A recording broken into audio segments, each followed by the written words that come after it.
ओम शांति। 6 जुलाई 2023 की साकार मुरली, दिन गुरुवार। प्रातः मुरली। ओम शांति। बाप दादा मधुबन। मीठे बच्चे, इस ज्ञान में गंभीरता का गुण धारण करना बहुत जरूरी है। कभी भी अपना अभिमान नहीं आना चाहिए। माता का रिकॉर्ड रखो। प्रश्न: सब बच्चों के प्रति बाप की आश क्या है? वह आश पूरी कब कर सकेंगे? उत्तर: बाप की आश है बच्चे ऐसा पुरुषार्थ करें जो नर से नारायण बनकर दिखाएं। इसमें ही बाप का शो होगा। ऐसा शो निकालो जो बाप का भी गायन हो तो बच्चों का भी गायन हो। बाबा कहे, बच्चे अगर तुम नर से नारायण बनेंगे तो तुम्हारा भी मंदिर बनेगा और हमारा भी बनेगा। ऐसा पूज्य बनने के लिए फॉलो फादर, अपने आप से प्रण करो, हम पूरा ही फॉलो करेंगे। गीता: जिस दिन से मिले हम तुम। ओम शांति। बच्चे महसूस करते हैं, बच्चों को भाषा आती है तो जरूर हम नई दुनिया के लिए सब नई बातें सुनते हैं। ये हमारी प्रीत नहीं लगती है और कोई की भी प्रीत सम्मुख परमपिता परमात्मा के साथ होती नहीं है। तो ये नई बात है ना। तुम जानते हो बाबा पतित पावन है। पुरानी दुनिया का पतित नई दुनिया को पावन कहेंगे तो तुम्हारी प्रीत नई दुनिया से लगेगी। तुम ये भी जानते हो हमारी प्रीत अब नई दुनिया स्वर्ग से है। उसको शिवालय कहा जाता है, इनको वैशाल्य कहा जाता है। बरोबर, यहाँ विकारी मनुष्य है, सत्युग में निर्विकारी हैं तो शिवालय कहेंगे ना। शिव बाबा ही ऐसे निर्विकारी दुनिया स्थापन करते हैं। और जानते हो बरोबर, इस पुरानी दुनिया में देवताओं के चित्र हैं जो देवता नई दुनिया में रहने वाले हैं। भारतवासी तो सब भूल गए हैं, वह तो हिंदुस्तान कह देते हैं। हिंदुस्तान हमारा प्यारा, हाँ जरूर प्यारा था, परंतु वास्तव में हिंदुस्तान नाम है नहीं, भारत खंड कहा जाता है। तो बच्चे जानते हैं बरोबर, ये नई बातें लगती हैं। ऐसी बातें कभी नहीं सुनी। ये ज्ञान सारी दुनिया से निराला है। भारतवासियों के मंदिर भी बहुत हैं। क्रिश्चियन की एक ही चर्च होगी, फिर करके अलग अलग चर्च बनाएंगे। सतयुग में तो कोई मंदिर नहीं होता क्योंकि चैतन्य देवताओं का राज्य चलता है। देवता शिवालय नई दुनिया में राज्य करते थे। तुम जानते हो अब हम नई दुनिया में जा रहे हैं। ये भी ख्याल कभी नहीं करना चाहिए कि बाबा ने नया मकान बनाया है। वास्तव में पुरानी दुनिया में यह भी पुराना ही है। हमारी प्रीत अब नई दुनिया से लगी है। आत्मा की परमात्मा के साथ प्रीत लगी है। जो सम्मुख बैठे हैं मनुष्य समझते हैं ब्रह्मा कुमार कुमारियों की ब्रह्मा से प्रीत लगी है। तुम जानते हो हमारी प्रीत एक शिव बाबा से है, दूसरा न कोई। भले तुम्हारा नाम BK है परंतु ब्रह्मा से प्रीत नहीं है। ये ब्रह्मा तो देहधारी है ना, जन्म मरण में आते हैं। तुमको देह से संबंध नहीं छोड़ना है। वह गुरु लोग तो अपना नाम रख देते हैं सच्चिदानंद, परंतु सत्य चित्त आनंद स्वरूप तो एक परमात्मा को ही कहा जाता है।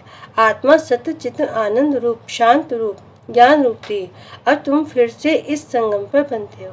जैसे बाप की महिमा है ज्ञान का सागर, शांति का सागर, तुम भी सत्य चित्त आनंद रूप हो। बीज और झाड़ को याद करने से सारा ज्ञान आ जाता है। बरोबर 5 युग है, अब यह संगम युग। इस संगम युग को दुनिया नहीं जानती, करके मालूम भी हो परंतु डिटेल में नहीं जानती कि सतयुग में कौन राज्य करते थे, कैसे राज्य लिया। तुम अब राज्य ले रहे हो, पुनर्जन्म लेते चक्र में तो जरूर आना पड़े। सदैव स्वर्ग में कोई रह न सके। स्वर्ग और नरक की पहचान अभी मिली है। अब कलयुग है, फिर सतयुग जरूर होगा। तो जरूर संगम पर ही परमपिता परमात्मा आया होगा। उनकी महिमा ही अलग है। ऐसे थोड़ी ही कि एक की महिमा दूसरे कोई की हो सकती है। हर एक का कर्तव्य अपना, संस्कार अपने, एक न मिले दूसरे से। हर एक आत्मा में अपना अपना पार्ट है। तुम बच्चों को समझाया गया है आत्मा 84 जन्म लेती है। तुम नई बातें सुनते हो। भगवान वास, मैं राजाओं सिखाए तुमको, राजाओं का राजा अर्थात नर से नारायण, नारी से लक्ष्मी बनाता हूँ। बाबा पूछते भी हैं, तुम सूर्यवंशी नारायण बनेंगे या चंद्रवंशी राम बनेंगे? कहते हैं बाबा, एम ऑब्जेक्ट तो सूर्यवंशी बनने की है। नंबरवार तो होते हैं ना। बैरिस्टर कोई बहुत अच्छा, कोई हल्का होता है। कोई सर्जन तो लाखों रुपए कमाते हैं, कोई बहुत थोड़ा कमाते हैं। पढ़ाई पर मदार रहता है। तुम्हारे में भी कोई तो बहुत कमाई वाले बनेंगे, तखत पर बैठेंगे। ये बड़ा बेहद का ईश्वरीय कॉलेज है। उन कॉलेजों में हद का होती है, इतने पास होंगे यह बेहद का कॉलेज। तो तुम नई बातें सुनते हो। अभी तुम समझ रहे हो तुम अफलाओं को बल देने वाला वह परमपिता परमात्मा ही है। जानते हो परमपिता परमात्मा बाप से हमको कितना बल मिलता है। हम वॉरियर्स, सेना हैं, युद्ध के मैदान में खड़े हैं। नई बात है ना। गीता में पांडवों और कौरवों की लड़ाई दिखाई है, परंतु लड़ाई की कोई बात नहीं है। हर एक बात नहीं है। श्री कृष्ण तो नई दुनिया का अल्फ है। अल्फ से लेकर सब नई पाते हैं। नई दुनिया का अल्फ है लक्ष्मी नारायण, फिर उनके पीछे उनके बच्चे। तो लक्ष्मी नारायण है सतयुगी मनुष्य सृष्टि के अल्फ। यह मनुष्य सृष्टि का रचयिता अल्फ ब्रह्मा है। पहले पहले है परमपिता परमात्मा अल्फ, पीछे ब्रह्मा को अल्फ बनाते हैं, फिर लक्ष्मी नारायण को अल्फ बनाते हैं। यह तुम ब्राह्मण कुल के हो। ब्राह्मण कुल का बड़ा ब्रह्मा ही गाया जाता है। ब्राह्मण तो बल वह भी है, परंतु ब्रह्मा कुमारी नाम कभी नहीं सुना है। गीता में भी ये नाम नहीं है, तो नई बात है ना। भारत को हिंदुस्तान कहने के कारण हिंदू धर्म कह देते हैं। अपने प्राचीन धर्म की पहचान नहीं है, जैसे कि देवता धर्म है ही नहीं। अपने धर्म को न जानने के कारण कहते हैं सब धर्म एक ही है। बल सब धर्म यहाँ रह सकते हैं, जिसको चाहे सो रहे फ्री है। सभी धर्मों को मान देते हैं, कोई भी धर्म वाला आकर रह सकता है। बाहर में देखो, वह दूसरे धर्म वालों को निकालते रहते हैं। सीलोन, बर्मा आदि से इंडियन को निकालते रहते हैं। भारत तो वास्तव में प्राचीन देवी देवता धर्म वाला है, परंतु वह तो कहते कोई भी आकर रहे, सब इकट्ठे तो रह न सके। जहाँ तहाँ धर्मों की बहुत खिटपिट है। कहते हैं भारत सभी धर्मों को एशलम देगा, इसमें भारत की महिमा है। अब तुम सभी नई बातें सुनते हो। इस समय भारत में देवी देवता धर्म का कोई है नहीं। हम उस नई दुनिया के लिए पुरुषार्थ कर रहे हैं। शिव बाबा स्वर्गस्थ हैं। यूँ तो ब्रह्मा की संतान सब हैं, परंतु ब्राह्मण खास गाए हुए हैं। उनको कब रचा? जरूर संगम पर रचा। वर्ण भी अच्छी रीति दिखानी है। हम ब्राह्मण फिर चोटी फिर देवता, क्षत्रिय वैश्य शूद्र बनते हैं। तो ये ज्ञान बड़ा गुहा रमणीक है। मुश्किल किसकी बुद्धि में बैठता है। तुम बच्चे इस ज्ञान को अच्छी रीति धारण करो। कभी भी ब्राह्मणी से रूठना नहीं। रूठ करके पढ़ाई को नहीं छोड़ना है, नहीं तो रसातल में चले जाएंगे। बाप आया है सुनाने, तो सुनना चाहिए। भक्ति मार्ग में कितना नियम होता है गीता सुनने का, वह पूरे नेम से सुनते हैं। मंदिर में भी नेम पूर्वक जाते हैं, रोज पक्का नेम रखते हैं। तुम्हारा नेम तो बड़ा कड़ा है। एक घड़ी, आधी घड़ी, फिर बढ़ाते रहना है। बाबा को याद करने से बुद्धि का ताला खुलेगा। विचार सागर मंथन कोई शिव बाबा नहीं करते हैं। उनको दरकार ही नहीं विचार सागर मंथन करने की। तुमको दरकार रहती है, किसको कैसे समझाएं। तो कभी भी रूठना नहीं चाहिए। एक दो का रिकॉर्ड रखना चाहिए। कई बच्चों को महारथियों का रिकॉर्ड रखना आता नहीं। ब्राह्मणियाँ जो हैं वे फिर भी मुख्य हैं। 10-12 को आप समान तो बनाती है ना, तो उनका रिकॉर्ड रखना पड़े। तुम जैसे कि शिव बाबा के एजेंट हो।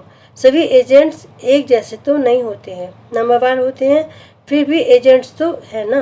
कोई तो बहुत अच्छी रीति धारणा करते हैं, रात दिन सर्विस में तत्पर रहते हैं। शिव बाबा भी यहाँ सर्विस पर आए हैं ना। बाबा कहते हैं मैं डबल काम करता हूँ, भक्तों की भी सर्विस करता हूँ। तुम जानते हो सारी दुनिया में साक्षात्कार कराने का कर्तव्य कौन करते हैं? बलड्रामा में सब पहले से नूंद है, उसी समय साक्षात्कार होता है। समझते हैं गॉड फादर ने दिव्य दृष्टि से साक्षात्कार कराया। जहाँ तहाँ साक्षात्कार होते हैं। ये साक्षात्कार भी ड्रामा में नूंद है। इसमें बड़ी विशाल बुद्धि चाहिए। यह नई बात है। सृष्टि का चक्र बुद्धि में फिरना चाहिए। कोई का यह सुदर्शन चक्र अच्छा तीखा फिरता है, कोई का कम। तुम सुदर्शन चक्रधारी हो।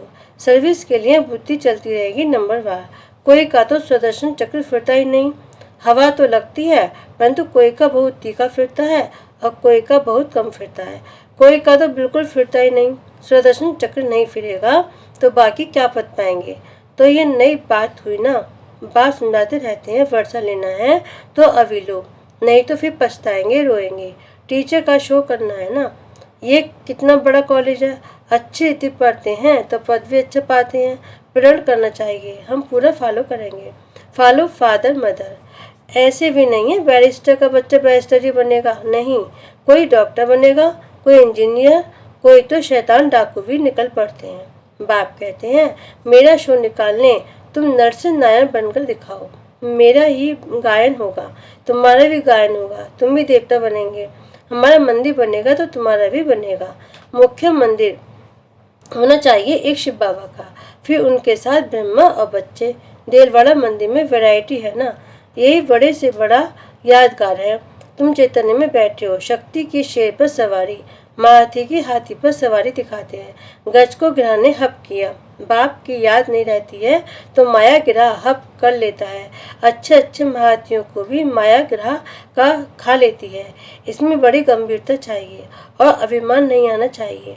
मैं ये करता हूँ जितना हो सके। हर बात में माताओं को आगे रखना है, माता का रिकॉर्ड रखना है। सब चाबी माता के हाथ में होनी चाहिए। माता द्वारा समाचार आना चाहिए। हाँ, कहाँ कहाँ कन्या अथवा माता से कुमार होशियार होते हैं, उनको फिर राय लिखनी है। हुक्म सरकार का राज्य रानी का है। पहले रानी फिर राजा, पहले माता गुरु चाहिए। पुरुष को गुरु बनने का कायदा नहीं है, माता को आगे करना है। लोग ऐसा कहता है, बल कहाँ पुरुष भी निमित्त बनते हैं जो माताओं को ज्ञान में ले आते हैं, परंतु मेजोरिटी माताओं की है। अहंकार नहीं होना चाहिए। मैं सब जानता हूँ, मैं होशियार हूँ। होशियार माताओं को बनाना है, माता द्वारा सेंटर आदि चलाना है। अंत में सन्यासी आदि को भी माताओं के ही बाण लगने हैं तो कायदे से चलना है। परमपिता परमात्मा की निंदा करने वाले ऊंचा पद पा नहीं सकेंगे। बाबा सावधान सबको करते हैं, बहुत मीठा बनना है। कोई की बात पसंद नहीं आती है तो एक कान से सुन, दूसरे से निकाल दो। क्रोध बहुत नुकसान करता है। कोई लिखते हैं, काम से क्रोध को तू नहीं तीखा रखे, परंतु नहीं, काम तो आदि मध्य अंत दुख को प्राप्त कराता है। पतित पावन एक ही बाप गाया हुआ है। सन्यासी पावन नहीं बना सकते। तो तुम नई बातें सुनते हो। ऊंचे से ऊंचा भगवान बैठकर तुमको पढ़ाते हैं, उनको ही श्री श्री कहा जाता है। फिर मनुष्य सृष्टि में श्री लक्ष्मी, श्री नारायण, श्री राम, श्री सीता को कहते हैं। अच्छा, उनको ऐसा श्रेष्ठ किसने बनाया? श्री श्री शिव बाबा ने। अच्छा, मीठे मीठे सिखिलदे बच्चों प्रति माता पिता बाप दादा का याद प्यार और गुड मॉर्निंग। रूहानी बाप की रूहानी बच्चों को नमस्ते। हम रूहानी बच्चों के रूहानी बाप दादा को याद प्यार गुड मॉर्निंग और नमस्ते नमस्ते नमस्ते। ओम शांति। शुक्रिया बाबा, शुक्रिया। धारणा के लिए मुख्य सार है, आपस में एक मत होकर रहना है, एक दो को रिवॉर्ड देना है, रूट का कभी भी पढ़ाई नहीं छोड़नी है। क्रोध बहुत नुकसान कारक है, इसलिए जो बात पसंद नहीं आती है उसे एक कान से सुन, दूसरे से निकाल देना है। क्रोध नहीं करना है, बहुत बहुत मीठा बनना है। वरदान, बुद्धि द्वारा शुद्ध संकल्पों का भोजन स्वीकार करने वाले सदा स्वच्छ होली हंस भाव। होली हंस कभी भी बुद्धि द्वारा सिवाय ज्ञान के, मोती के और कुछ भी स्वीकार नहीं कर सकते। ब्राह्मण आत्माएं जो ऊंच चोटी हैं, वह कभी भी नीचे की बातें स्वीकार नहीं करती। होली हंस अर्थात सदा स्वच्छ, सदा पवित्र, पवित्रता की स्वच्छता है। होली हंस संकल्प भी अशुद्ध नहीं कर सकते।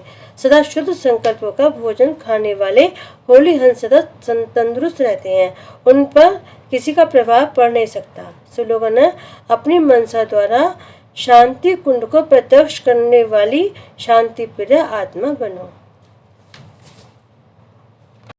ओम शांति।